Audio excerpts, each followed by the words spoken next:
Baik, jumpa lagi dalam program wawancara khusus dengan Dirut FIF Group. Kita lanjutkan ya Pak ya, ngobrol-ngobrol kita. Pak, tadi kita kan bicara tentang program relaksasi segala macam. Nah, ke depan ini kira-kira program-program untuk kredit kendaraan bermotor nih, kira-kira seperti apa Pak, supaya kembali rame lah kembali ini. Ya gini Pak, sebenarnya kalau kita mungkin saya jelaskan sedikit mengenai FIF Group ini apa sih sebenarnya. Oh iya Pak, boleh Pak. Tadi beberapa kan saya sudah sebutkan bahwa ada FIF, Federal International Finance, ada AUDA, ada Astra P atau PT ADA itu. Tapi di dalam FIF Group ini sendiri ini sebenarnya kita itu ada beberapa jenis pembiayaan sebenarnya yang kita berikan ke konsumen. Ya, yang pertama ya pasti kaitannya dengan sepeda motor baru. Sepeda motor baru kita hanya membiayai yang merek Honda. Ya, hanya merek Honda. Karena kan kita menjadi bagian daripada Astra Group, iya. Kan, ya. Nah kan kalau Astra kan sepeda motornya Honda. Iya. Nah, pada waktu pertama kali FIF didirikan tahun 89 ya memang untuk mendukung penjualan sepeda motor Honda. Nah, pada perkembangannya FIF itu membiayai juga motor bekas dan memberikan kredit multiguna. Ya, betul. Ada ya dengan jaminan motor bekas, tapi sebenarnya itu untuk pembiayaan multiguna juga. Ketika sebenarnya kita ada produk Spectra, pembiayaan elektronik, furniture. Kan, Nah, terus yang baru juga kita punya PT SMA itu adalah pembiayaan haji dan umroh. Itu yang syariah Pak ya. Amitra itu Pak Amitra. Ya. Produknya namanya Amitra itu. Ya, sebenarnya 4 line of business yang ada di PT FIF ini. Nah, memang kalau dari 4 line of business yang tadi tahun 2020 itu memang semuanya mengalami penurunan pasti kan Pak. Kita tahu kalau yang Amitra, haji dan umroh juga stop, ya kan, stop. Terus multiguna ya juga mengalami penurunan karena kan orang biasanya butuh pinjaman untuk dagang. Nah, dagangnya pun juga susah berkembang kan, pasti juga mengalami penurunan. Elektronik juga sama Pak, ya karena dalam kondisi susah ini customer ini kan berpikir untuk yang pokok-pokok dulu, untuk beli handphone, beli apa itu kan menjadi nomor dua lah. Ya jadi hampir semua pasti mengalami penurunan gitu ya. Nah, tapi bagaimana ke depan? Bagaimana ke depan? Nah, kalau kita bicara bagaimana ke depan, tahun 2021 ini yang baru berjalan sampai dengan Maret, kita melihat ada satu perbaikan sebenarnya, ya, dengan pemerintah sudah melakukan program vaksinasi dan masyarakat pun sudah lebih disiplin untuk protokol kesehatan dan dibarengi jumlah yang terinfeksi COVID ini mengalami penurunan. Jadi kita bisa melihat bahwa kegiatan bisnis ini sudah mulai ada perbaikan. Gitu. Nah, jalan-jalan sudah kelihatan lebih ramai, gitu kan? Ya, betul. Ya, lebih ramai gitu. Nah, jadi kalau kita lihat sepeda motor ini pun, kalau 3 bulan pertama ini, Januari sampai Maret, kalau dibandingkan dengan Januari sampai Maret 2020. Tahun 2020, itu tumbuh 25%-an. Ya. Tapi kalau dibandingkan, dibandingkan dengan waktu COVID. Tapi kalau dibandingkan dengan yang Januari Maret itu masih di bawah 15%. Oke. Jadi setelah Maret kan COVID. Jadi sudah lebih baik, tapi belum kembali ke kondisi sebelum pandemi. Ya. Begitu juga dengan yang lain, ya.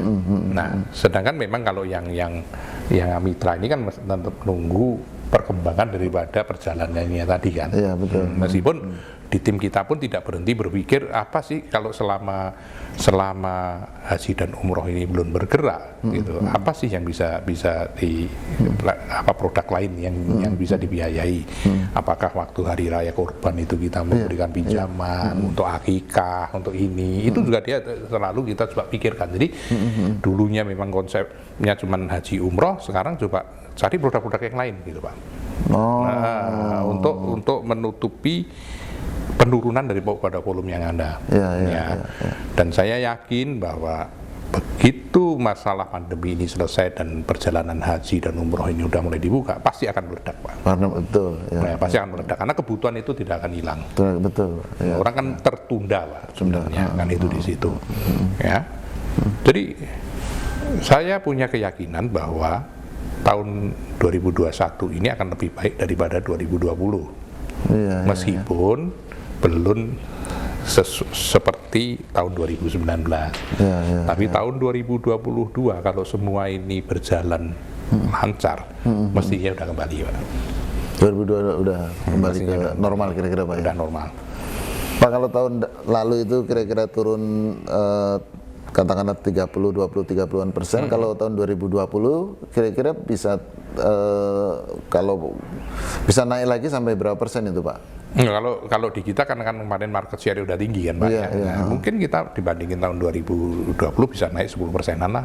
Naik 10%, ya. Dan akan balik normal sama dengan 2019 itu di tahun 2022 sebenarnya. Nah, kalau total penjualan sepeda motor, kalau sebelumnya katakanlah 6 jutaan, tahun ini diperkirakan sampai berapa tuh Pak? Ya, kalau tahun lalu kan paling total pasar kan 4 juta, 3,9 lah. Tahun ini bisa 5 lah, feeling saya ya. Nah, tahun depan kalau begini terus ya pasti bisa akan tembus 6 juta. Tahun depan ya, tahun 2022. Artinya karena saya berpikir gini, orang ini motor ini satu kebutuhan. Saat ini ketunda. Karena punya permasalahan ini tadi kan, daya beli. Begitu dia pulih pasti akan naik. Apakah akan ada program-program khusus juga Pak untuk ya katakanlah terkait misalnya sepeda motor, apakah akan ada program kredit khusus atau apa misalnya gitu? Sebenarnya Pak, saat ini pun program-program pembiayaan ini tetap jalan.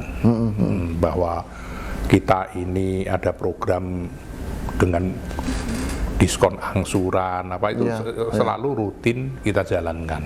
Ya. Tapi yang kita berpikir ini adalah gini Pak. Ya. Kalau program ya memang taktikal kita lakukan. Ya. Tapi kan program ke konsumen ini kan macam-macam ya. Jadi maksudnya dulu kan banyak ada pameran, ada event, dan kita bikin program-program di situ gitu ya. Sekarang event ini kan tidak ada eventnya sendiri kan. Karena masih harus menjalankan atau menghindari kerumunan kan Pak. Jadi di tahun lalu kita juga sudah coba membuat event yang digital Pak. Virtual exhibition gitu kan. Kita jalankan di beberapa wilayah. Dan di setiap event itu kita juga ada program-program buat customer, apakah itu dapat voucher Astra Pay untuk beberapa customer, 40 customer pertama, ya kan tetap ada. Tapi eventnya sendiri kita coba bikin secara virtual. Nah, apakah bisa sama efektifnya dengan kalau yang kita pameran offline gitu kan? Ya kan, Pak? Nah itu yang kita coba terus kita kembangkan itu di situ. Pak, kalau kita lihat itu kan ya transportasi menggunakan roda 2 kelihatannya kan tumbuh. Kemudian bisnis itu tadi pembeliannya online, tapi kan untuk mengantarnya itu kan tetap membutuhkan kendaraan bermotor kan. Sekarang bahkan beberapa e-commerce dia punya ini juga distribusi. Itu artinya kan peluang juga Pak untuk bisnis sepeda motor ini Pak. Oh betul, karena seperti tadi saya bilang Pak ya, di setiap situasi ada bisnis yang terdampak turun, atau justru ada bisnis-bisnis yang malah tumbuh. Ya, misalkan bisnis online sekarang tumbuh Pak. Dengan adanya tumbuh online butuh pengantaran ya pasti. Ya. Jadi memang ini akan terjadi substitusi gitu kan. Nah, disitulah sebenarnya di dalam kita melakukan penjualan ya, di dalam kita menawarkan sepeda motor ataupun pembiayaan yang lain, kita harus tahu segmen mana sih sebenarnya dalam situasi pandemi ini malah justru sebenarnya tumbuh. Ada yang terdampak kan Pak, turun misalkan kan gitu. Pasti ada Pak, gitu. Pak, bagaimana untuk mekanisme marketingnya Pak? Kalau dulu sebelum COVID kan ya sampai istilahnya buka tenda segala macam itu kan itu pasti akan sekarang kan sudah berubah ya, landscape-nya berubah segala macam. Bagaimana tuh Pak? Nah justru akhirnya gini Pak, yang saya sudah sebutkan di depan bahwa kita tidak bisa melakukan mekanisme penjualan yang sama dalam situasi seperti ini ya. Mobilisasi kita terbatas, macam kan. Nah, akhirnya yang pertama yang tadi kita melakukan pameran virtual ya. Nah, ya, pameran virtual. Kedua, dari sisi canvassingnya pun pada waktu kita nawarkan ke orang itu sudah nggak bisa lagi ya. Mungkin masih ada yang door to door nawarin ada, tapi kan sudah semakin nggak leluasa seperti dulu kan gitu kan. Di beberapa daerah kita mau masuk aja kan nggak bisa kan gitu kan. Nah itu akhirnya ya kita harus memanfaatkan kita punya database dan pakai tim CRM kita, call center kita. Jadi customer disegmentasi, datanya kita lihat, kita tawarinya ya lewat telepon, lewat WA, SMS. Jadi manfaatkan yang kayak gitu-gitu, Pak. Jangan lupa subscribe ya.